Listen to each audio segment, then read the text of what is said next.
Yeah, like, I was just thinking about how many people laugh at me and call me mad and shit, but all they're really doing is proving themselves to be narcissistic abusers, because they're all banding together to say I suck, when in fact I'm the nicest, most loveliest person you could ever meet. Like, I go out of my way to look after people's unreasonable demands. Like, don't I'm told not to make any noise on the bloody deck with my music, even though I pay to live here.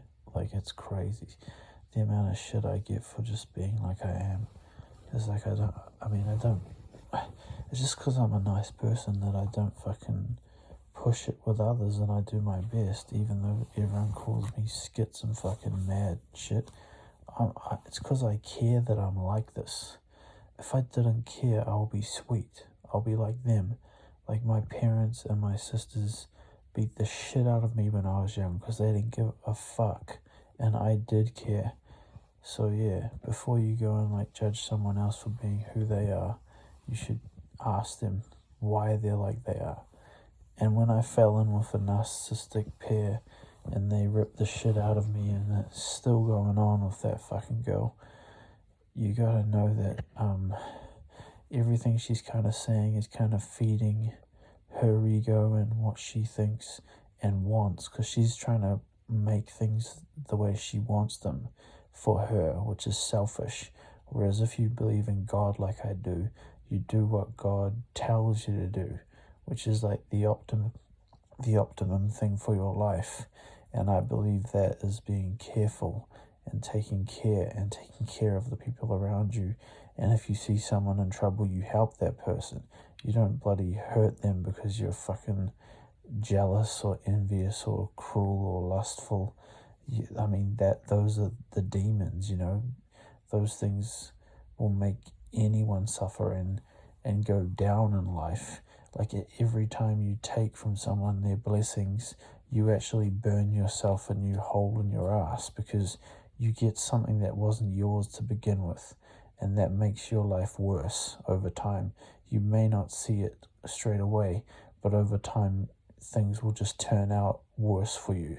Like when this asshole, complete bugger, stole my tohu from around my neck during an acupuncture session. I won't mention his name because he's a rancid piece of crap, but like, he stole it and I felt the blessing of it go from around me, and the next week he crashed his Skyline and lost his favorite item. Ha ha ha, what a dick. And then he gave it back because, yes, he would have probably died because it was blessed him from the tohunga, and that's dangerous. He didn't know what he was messing with, and I thought he was my friend. What a terrible person. And he's the one that like slept with the girl I loved, even though he knew I loved her, and he didn't even like the girl. Like, this guy is just utter human trash. He's feces. Like, it's strange to let certain people into our country when they're just scum. And the amount of people I've gotten close to that have done me over later is just massive. And everyone that's done that, you're disgusting and you'll suffer for what you've done. And there's people that have hurt people in my family, and I'm sad for it, but it's not my war. Like, I told one of the guys that I felt sad that his relationship with my sister ended the way it did, but then who knows why it ended that way. It was heavy, and that time in our lives was very heavy, and now my sister's got someone that suits her better, so that's good. But I bless him and I hope he's well. Whakamanawa aroha nui e puawai e nāhere e ta'aroa. He's an Ormsby, that guy. I really liked him. He's a really cool dude. The amount of stuff I've gone through just because I care about everyone I come across, it hurts, man. It hurts. Like, to have my best friend turn on me because I hurt her, and to have her go against me, even though I loved her and I'm pretty sure she loved me. It's just the most strangest thing. It's like there was forces that I couldn't see going against us being anything to do with each other. And I mean, people see on my face this wounding, but it's not like it ain't funny, because it's from sexual abuse when I was very little, like a baby. So like, to laugh at that's kind of evil. If you do it, you're sick, because it's like laughing like at Frank, who goes around Milford area and Takapuna with the bag on his back. You think he wants to do that? You think he likes it? I've given him pies before. I've given him food. And one time he said, oh yeah, I like that. Like he was choosing what he likes. And he's a human fucking being, you know? That's what people don't understand. I eat a lot of food bank kai because I can't afford my own food, because my rent's super expensive and just living super expensive, and I just can't afford to make music and art and do everything on my low income. And it's rare to sell paintings and songs now that the recession's kind of in swing, you know, so I can't, in full swing really.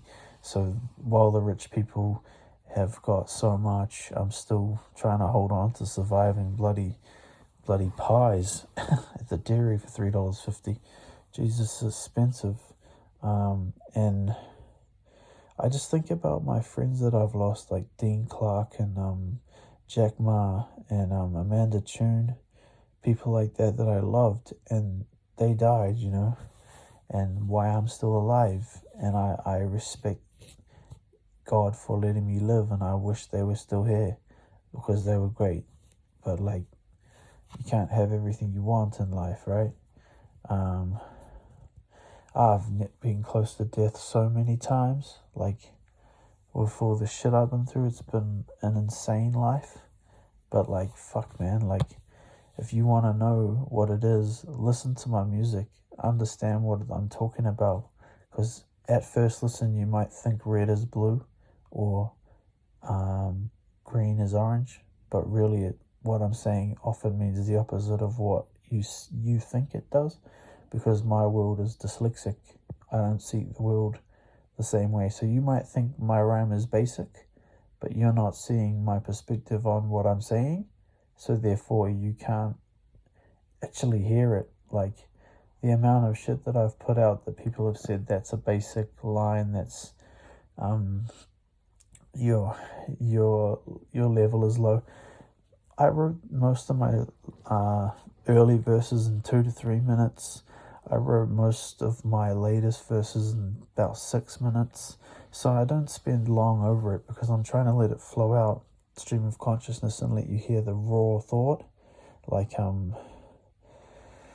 Raw Thought. Yeah, she's bad. I love listening to that woman. She's really got it, eh? So I'd like to buy some of her stuff.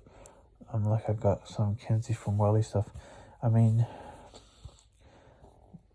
the amount of suffering I've been through has been balanced by the amount of great shows I've seen. But since 2018, since I had my heart broken and my truck broken and my business broken and my other job broken, and everything got destroyed, I haven't had the money to go to any shows at all. I think I've been to have I been to any? Maybe none. I think I had tickets to 2, but I went to see Scribes, The White Guitar. That was a good show. I had a ticket to Homeboy Sandman, but I couldn't afford. I went there in the fear. I felt like I was gonna get in a ruckus that night, so I just chucked the ticket down on the tepu outside the bloody cells, and someone else can have that experience, because I didn't feel safe. I had to bail, and people were out for my head around those times because of lies that had been told and things that had been said.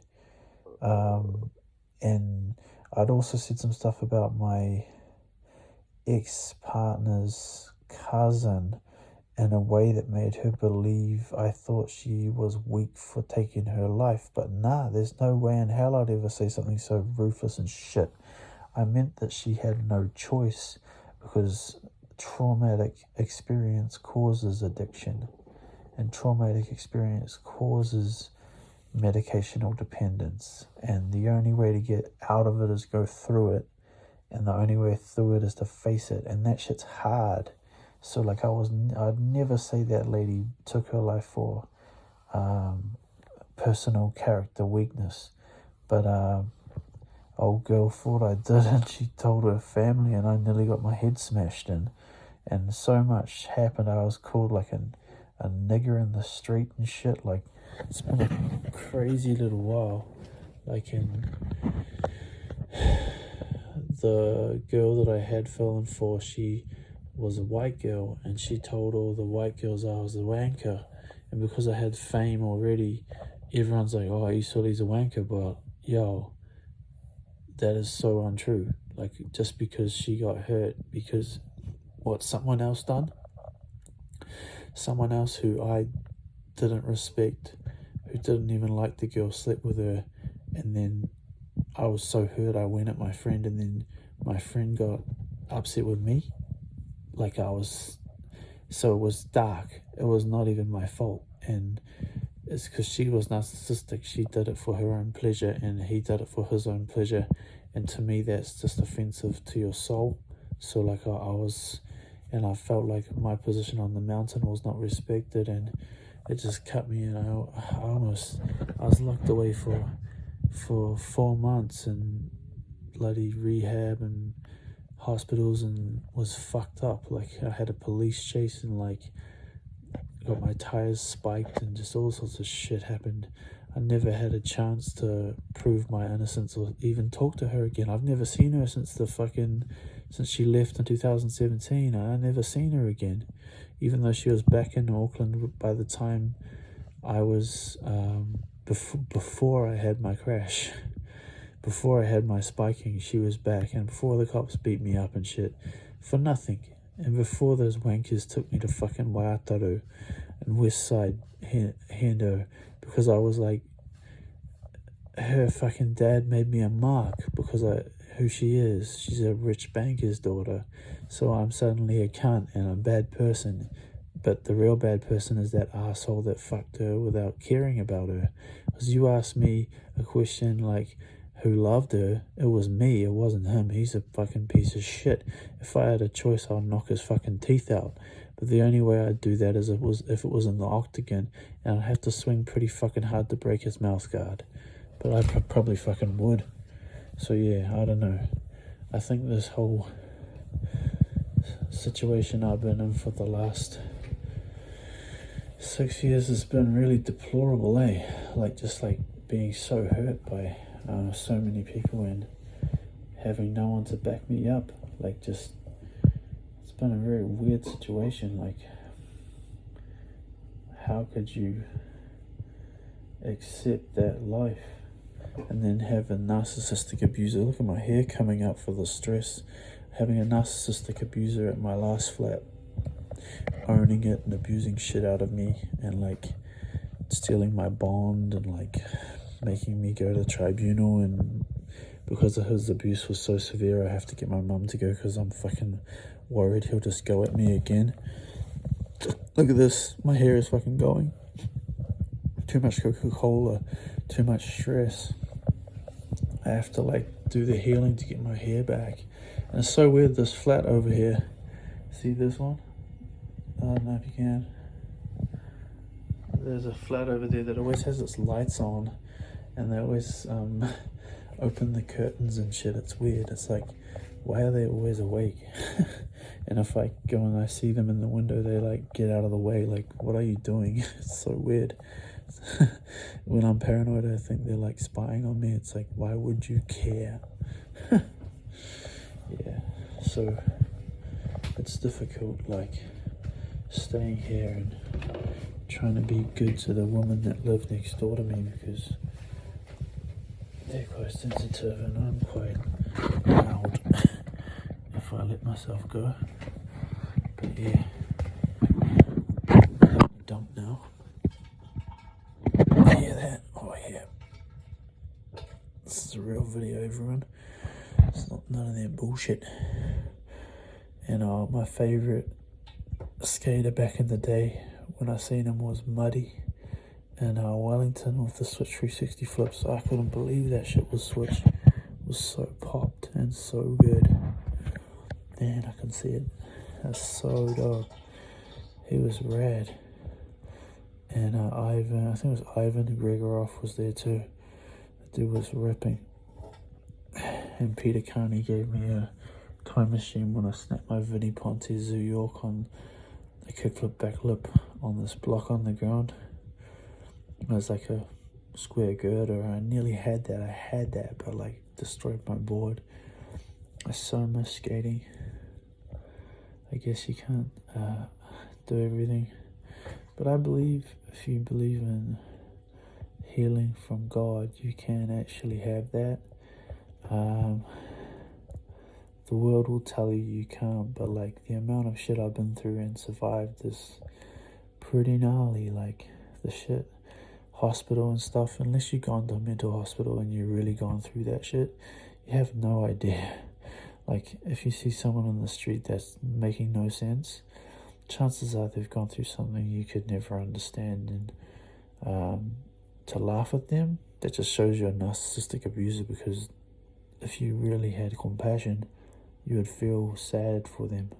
Like the amount of people that laugh at me in this fucking neighborhood in Birkenhead, it's crazy, man. Like I was a hero for all the kids in about probably 98, 99. All their rich children were like, yo, David Patterson's the man, and that's fucking hundreds. I was landing everything, and no one could do that shit. Like no one was up to where I was on street.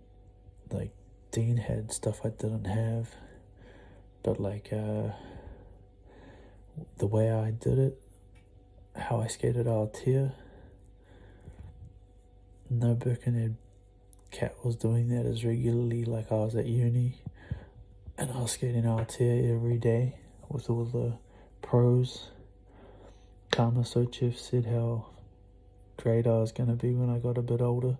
He thought I was a 17-year-old boy, but I was a 19-year-old young man.